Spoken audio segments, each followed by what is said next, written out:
Paus Ganay, Kaduha, nandito pa rin. Cap Auditorium, Davao City. Huling laban ng gabi. Shoutout ulit sa inyo lahat, sa suporta nyo lahat, sa lahat ng galing labas pa ng Davao, sa lahat ng Davao represent at tumulong dito sa event na to.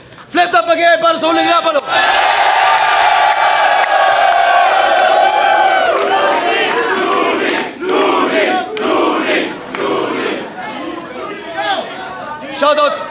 Shoutouts kay Snob, shoutouts kay Omar, shoutouts sa Flip Top Mindanao staff, Flip Top staff palagi. Whipcaps, search nyo www.whipcaps.com. Maraming salamat din nga pala sa Z-Leaf Bar at shoutouts kay Ma'am Shine sa tulong. Para sa buhay 2016 yung laban na to. Sa kanan ko, representing Pasig at Cebu, magingay para kay Looney. Nobody does it better. Makes me feel sad for the world. Nobody does it half as good as you. Baby, you're the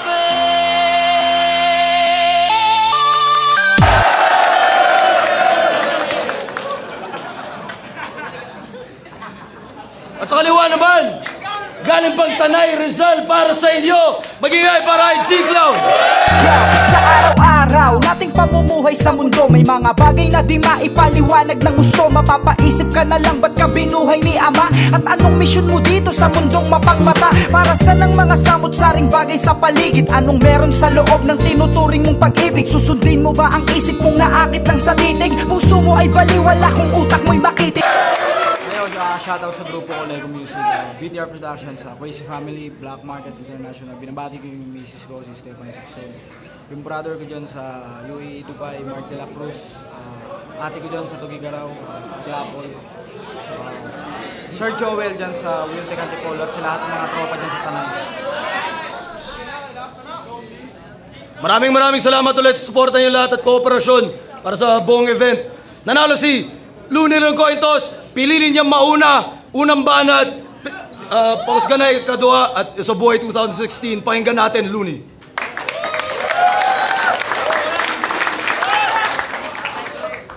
Davao, handa na ba kayo? Unang bira!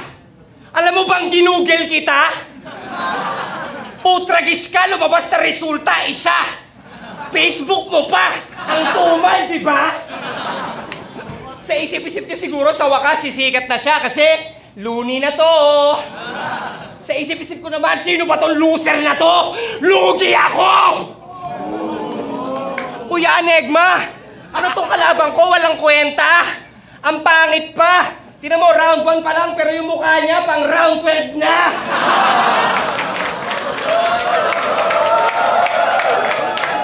Sabi mo, manalo matalo, panalo ka na? Talaga? Sarap mong sapakin. Manalo matalo, tandaan mo to, tarantado. Bano ka pa rin! Eh, huwag ka masyadong maangas dyan, Mr. Payaso na gangsta. Kilala ka lang naman dito sa liga bilang pangalawang panalo ni Damsa. Akala ko pa naman malakas kalaban. Sabay ikaw lang pala, kalapastanganan. Ang sarap banatan. Kakayurin ko yung sapatos ko sa kalsada pagkatapos ko itong matapak-tapakan. Kasi kapag ako na lumalaban, maraming tao. Pag ikaw na lumalaban, palaging talo. Tandaan mo, hindi tayo magkamatch. Nagkataon lang talaga na magka-bracket tayo. Kasi ikaw yung klase ng payaso na dapat pinapaalista sa flip top. Ako naman yung klase ng payaso na mukhang bukalista ng Slipknot. Ikaw yung klase ng payaso na wala lang, papampam. Ako naman yung klase ng payaso na masahol pa sa kalaban ni Batman. Subukan mo makipagsabayan para ka nakipagsapakan kay Van Damme. Makakatikim po ng tadyak sa mukha niya na mula sa talampakan ng Spartan. Kasi ikaw yung klase ng payaso na puro lang ganito. Ako naman yung klase ng payasong kumakain ng puso at takdo at madalas mo ako matatagpuan sa loob ng bangungot ng anak mo. Magdodoorbell ako sa inyo alas 12 ng tanghali. Pagbukas ng pinto ng misis mo, malaking revolver ang babate. kablam! Naku po, kalat ang dugo, basag ang bungo na parang bote na nasagi. Uubusin ko yung inchik-beho mo na lahi gamit ang dekadena kong lagari maliban sa dalawang anak mo na parehong nakatali para merong magkwento na nangyari sa mga reporter kung sakali. Ang mga katawan nila ay hindi magkasya sa isang trash can kaya pinaghiwa-hiwalay ko sa 10 basurahan. Hanapin mo na lang kung nasan. Wala nang personalan, diretso na sa hukay ito kasi wala namang interesado dyan sa personal na buhay mo. Wala'y kailanin mo diri sa Davao, do, pauli. Bisag wala na hurado, siguradong panalo na uli. Naghihintay na sa Maynila yung kabaong mong puti. Check-in ko na lang yung bangkay mo sa eroplano pag uwi.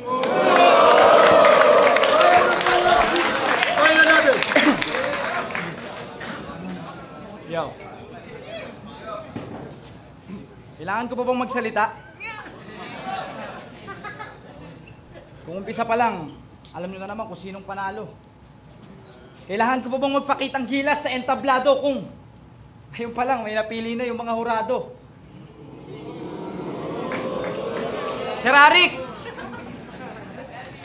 Sir Arik! Hanggang kailan ka pa ganyan? Napakasama talaga ng ugali mo, wala akong masabi, tangina. Kahit nga sa Maynila ito ganapin, lugi na nga ako eh. Sa Davao mo pa dinala.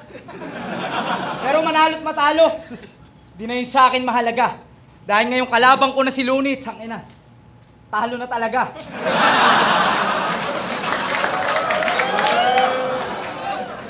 Tangina ka, joke lang yun! Anong akala mo, ganun lang yun kadali? Oo, excited ako makalaban ka, pero di ako excited masawi. Oh, excited na yung mga tao, pakitaan mo uli. Pakibigay mo na rin yung grand prize, Anigma, mukhang excited na yung uwi. Kasi umpisa pa lang, alam na namin ang iyong pakay. Kinalabet muli si tatay kasi wala nang pambiling tinapay. Kanina naman kasi Luni na yan eh. Parang di na kayo nasanay. Pagbusog na ulit yung pitaka niyan, alsabalutan na ulit sa bahay. Simpleng usapan na lang, Luns, wag na nating pahabain. Bukas na masyado yung libro, kaya madali na lang basahin. Noon pa may alam na namin yung matagal mo nang gawain, na babalik ka lang sa flip top kapag wala ka nang makain.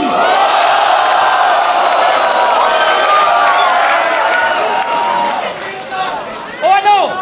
Ano? Gusto nyo ng bars? Pwes yung bars nyo, mukha nyo. Hindi ako magpapalit ng style para lang sa simpatsya ng tao. Sa labang to, ako'y dihado, oo talo na, panigurado. Pero putang ina, masaya na ako, mapatunayan ko lang kung sino ba talaga ako! Kasi ako daw yung wannabe smugglas, yan ang madalas nilang ipagsigawan. Pero ako, alam ng mga tunay kung sino at paano ako lumaban. Lahat ng rapper dito galing sa tamod mo. Itong idol nyo, nasisiraan, kamakailan lang nagpapakatistero eh. Ikaw itong galing sa tamod ni Brian. Ito naman kasing idol nyo eh. Ang sakit magsalita. Kala mo naman yung industriya ng rap sa Pilipinas, sa kanya nagmula. Tinitingala ka na sa tuktok, kaya wag ka namang hila pababa. Kung gusto mo maging utak ng rap sa Pilipinas, wag kang utak, talangka! Isa ka na sa pundasyon nitong liga, pero yung imahe ng lilimahid. Mga kamay mo'y madumina, di dahil sa tinta, kundi dahil sa putik mong ipinapahid. Sayang ang galing nitong songwriter. Naging cancer yung pagiging ganit, dahil itong boy pag may mataas na offer, napipick up. Ogie Alcacid! So ano? Kailangan ko pa bang magsalita? Eh ngayon pa lang naman, alam niyo na naman kung sinong panalo. G-Clown versus Looney. Tangina, nagagaguhan lang tayo. O sige, ikaw na yung panalo. Pero sana ngayon pa lang mapatay muna ako pag muna akong bubuhayin. Dahil pag ito umabot pa ng round 3, pangako may kalalagyan ka sa akin! Time!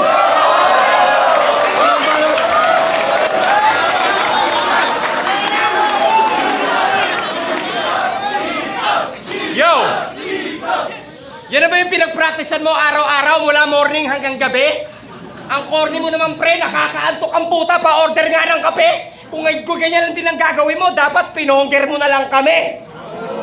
Sabi niya pa kay Krega sa laban nila, makakatikim ka na mga, ay wag na lang pala kasi wala ka namang ugong, wala kang tunog. Kahit mag-reference ako na mag-reference ng mga laban mo noon, walang makakasunod kasi wala naman nakapanood.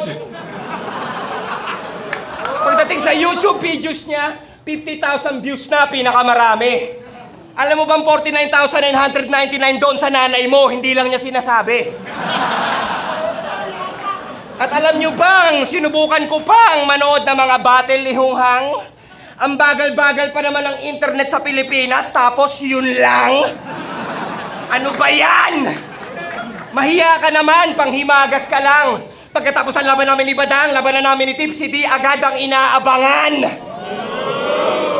Kasi hindi ka kilala ng mga tao at karamihan ng hurado. Kahit ikaw yung lehitimong amo, kinakagat ka pa rin sa braso ng sarili mong aso. Kasi hindi ka kilala, hindi ka kinikilalang kaibigan ng mga akala mong barkada mo. Pinakasikat mo na naging status sa Facebook. Hi guys, bakla ako. Haha, narak ka bro. Ang pagkakataong mong to'y wala ng pag-asang maulit. Pasalamat ka, pinatulang kita kasi akala ko sulit. Si Looney pa, lalabanan mo, sige, bigyan na ng lubid para nilabanan mo si Jordan ng one-on-one. Pustahan ay tubig. Pero kahit pumusta ka pa ng 10 piso o 8,000, ganun din bro. Ako ang pamahalaang nagpapatupad ng mga patakaran dito para nilabanan mo si Magneto sa loob ng tindahan ng kutsilyo. At kung akala mo wala akong pang real talk, nakahingi ako ng info. Balita ko sa isa sa mga gig nyo nila Basilio, nalasing kayo ni Miko. Pagpatak ng alas 5, lumabas yung pagka-weirdo. Wala nang intro-intro, inihian mo si Sinyo! Tama ang narinig nyo. Inihian niya si Sinyo. Binanggit niya pa yon sa interview pero pina-edit mo yung video. Alam mo kung kanino ko nalaman to? Kay Kuya Kevin pa mismo! Di na to chismis kasi mismong misis mo na yung source. Mismong misis mo pa yung source. Ang tanda-tanda mo na nga, umiihi ka pa sa shorts. Kawawa naman yung asawa nito, palaging bitin sa banatan. Para ka daw kasing fire exit, ang bilis mong labasan. Pero di ko na kailangan magsaliksik ng lahat ng yon dahil marami kang kaibigan traidor. Kevin De La Cruz, pwede bang humingi ng pabor? Sige na tol, sa susunod na malalasing ka, huwag ka naman sanang wiwi galore. Kung saan-saan na lang eh. Sa ceiling, sa floor, sa gilid, ng door, sa ventilador. Kung may liga sa pag-jingle, ikaw ang leading sa score. Ihi pa more!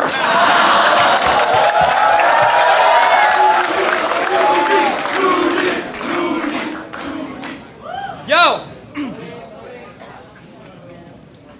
Idol, kamusta? Ang bilis ng panahon ah. Dati pinapanood lang kita sa TV, ngayon kalaban na kita. Hindi ka ba natutuwa na yung dati mong panatiko, kalaban mo na ngayon? Dati pinapanood lang kita kung paano pumatay, ngayon ikaw na yung ibabaon. So paano, idol? Pwede pa picture? Pakyo, sinasay ko lang kita. Magpapapicture lang ako sa'yo, gago, pag photographer ka na. Kamusta mga taga Davao? Maayong gabi sa inyong tanan at mga putang ina mo. Ano pa ba talagang gusto mong patunayan sa amin? Sobrang galing mo na, bro. Kasi mapabattle o kanta, lahat inangkin mo na, pre. Maawa ka naman sa amin, Lods. May pamilya rin kami.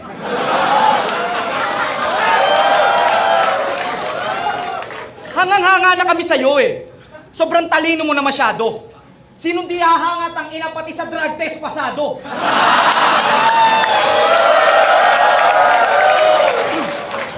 Pero bago mangyari to, ako'y dumaan muna ng simbahan. Nanalangin na sana iligtas akong makarating ng Davao at naway gabayan ako bago lumaban. Sabay-sabing, Panginoon! Huwag niyo pong hayaang si Looney ang magkampiyon! Panginoon! Pera lang po ang nabul nun! Wala po siyang pambayad sa operasyon! Ako na lang ang papanaluhin mo, Panginoon! Tutulungan ko na lang siya makalikom ng donasyon! Panginoon! Parang awa mo na, sige na, ako na lang! Lahat ng huradong boboto sa akin, Panginoon, babalatuhan ko na lang! Mangmang! Anong walang flip-top at sunugan kung walang luning na panood? Huwag mo nga kaming ginagawang tanga. Walang flip-top at sunugan tarantado kung wala yung dalawa.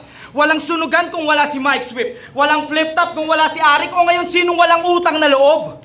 Eh kung walang flip-top at sunugan, gago, walang luning mapapanood. Ito ba yung idol nyo?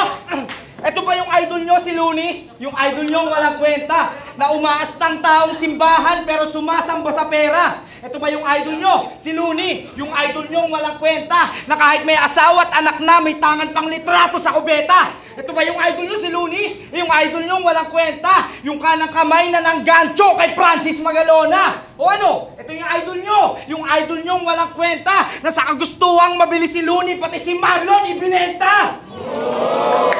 Ganyan kakupal tong si idol. Talagang lihiti mo. Pero wag sana dumating sa puntong sisihin mo si Looney pag di mo na mabalikan na sarili mo. Time! Time mo na ba? Sige natin.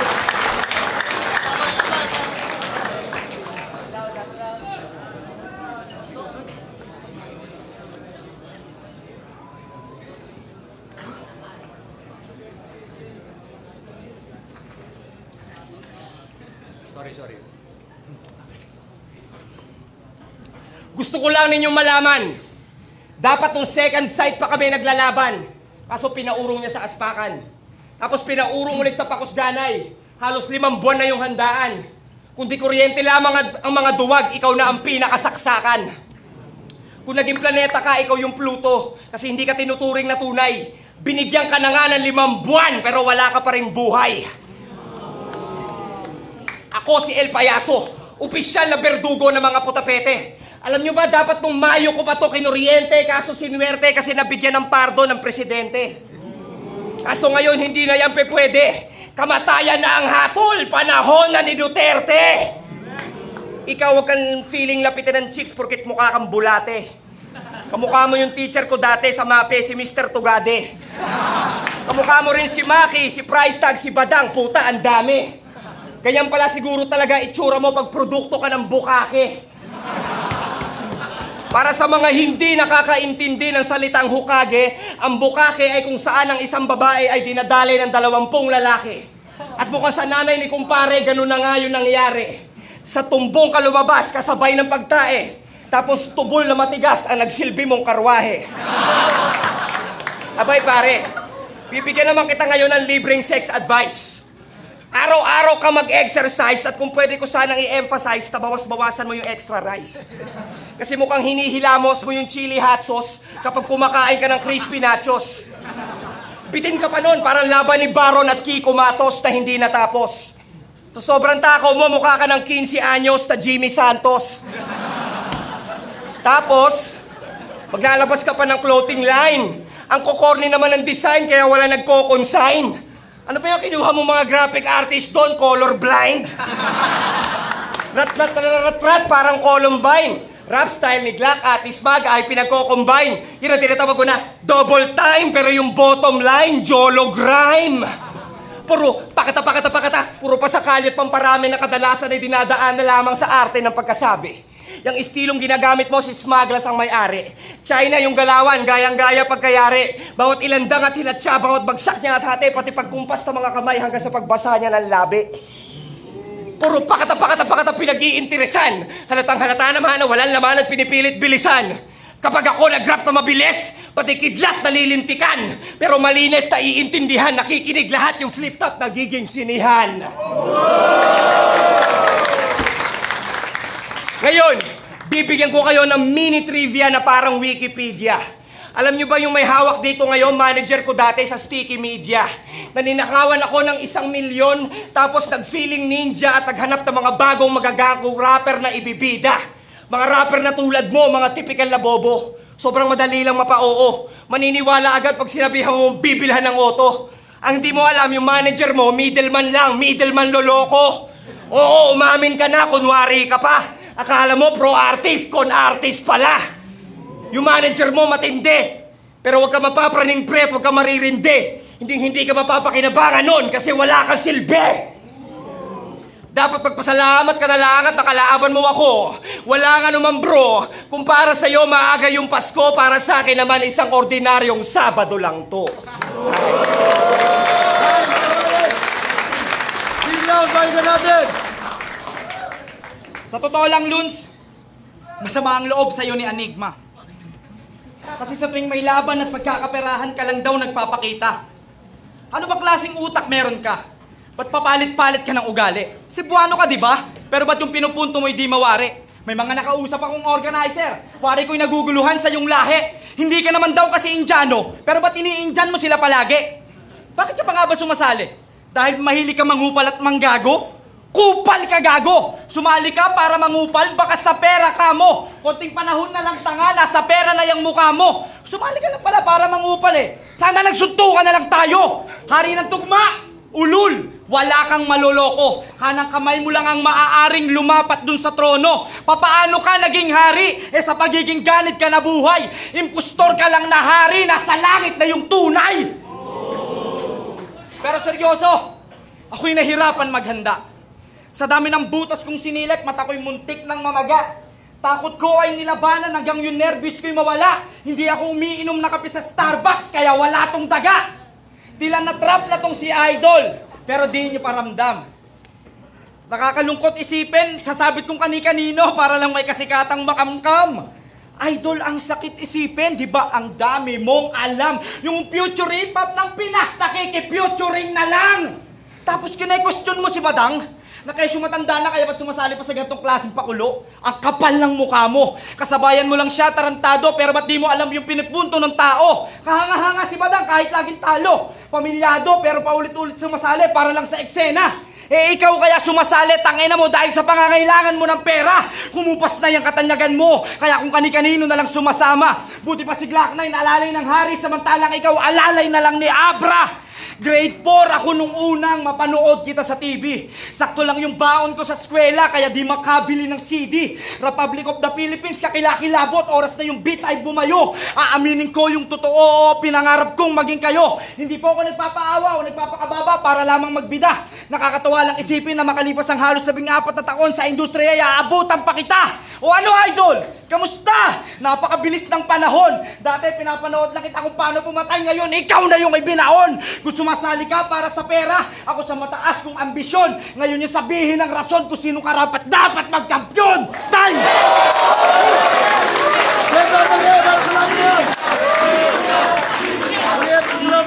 Yo, Flip Top, Pakusganay, ikaduha, huling laban na ng gabi para sa Buhay 2016. Looney vs. G-Clown. Flip Top, magingay, isa pang beses para sa ating...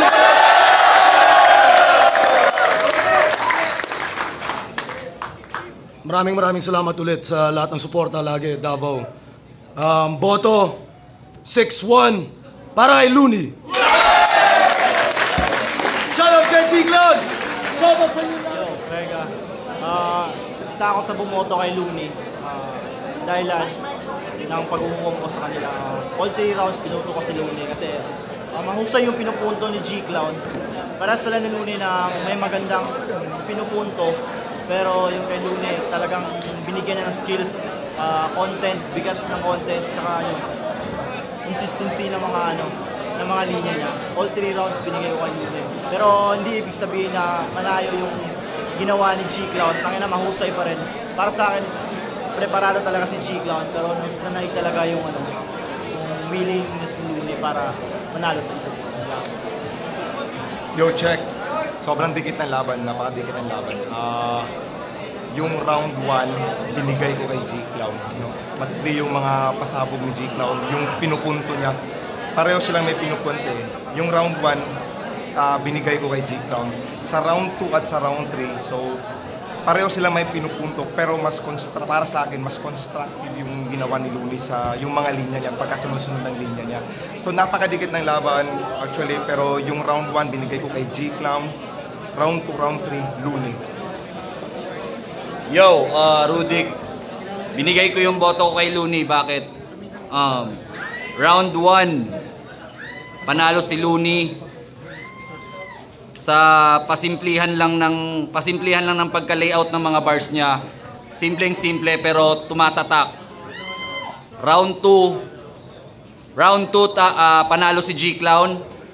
Yung angles niya sa round 2 mas malakas. Round 3, panalo si Looney. Kasi consistent pa rin yung angles niya pa iba-iba katulad nung sa round 1. Tapos kaya niya na outperform si G-Clown kasi sa round 3, binalik pa rin ni G-Clown yung angles niya sa round 2, which is yung personals. Yun, kaya binigay ko yung boto kay Looney.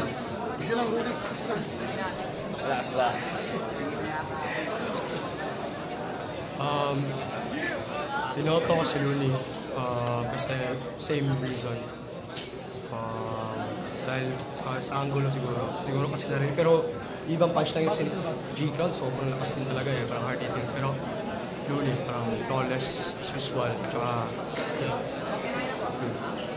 Pero G-Clown, you're the man. Props. Balaki the pricing batch 1 Taksil music video, panoorin i-share. Una-una props kay G-Clown, para sa akin career high performance na yun ngayong gabi. Sobrang linis, malakas yung mga angulo.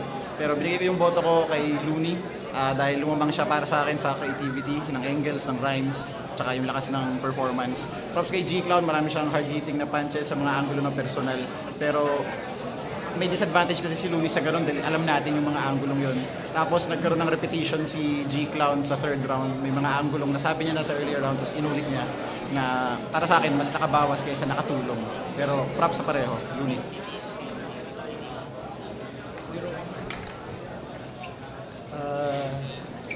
Sa 7 judges siguro ako na yung bumoto kay G-Clown. Pagdating siguro sa preparasyon, sa lakas ng presence, halos paras lang. Pero binase ko na lang sa creativity ni G-Clown, sa mga angles niya. Tsaka marami siyang suntok na ginawa at para sa akin binigay ko yung round 1 tsaka round 3 kay G-Clown. So respeto kay Looney, idol ko yun, pero naging lang ako, fair judging lang based sa taste ko. Hindi ko alam yung ibang judges, pero that is based on my opinion. Yeah, G-Clown.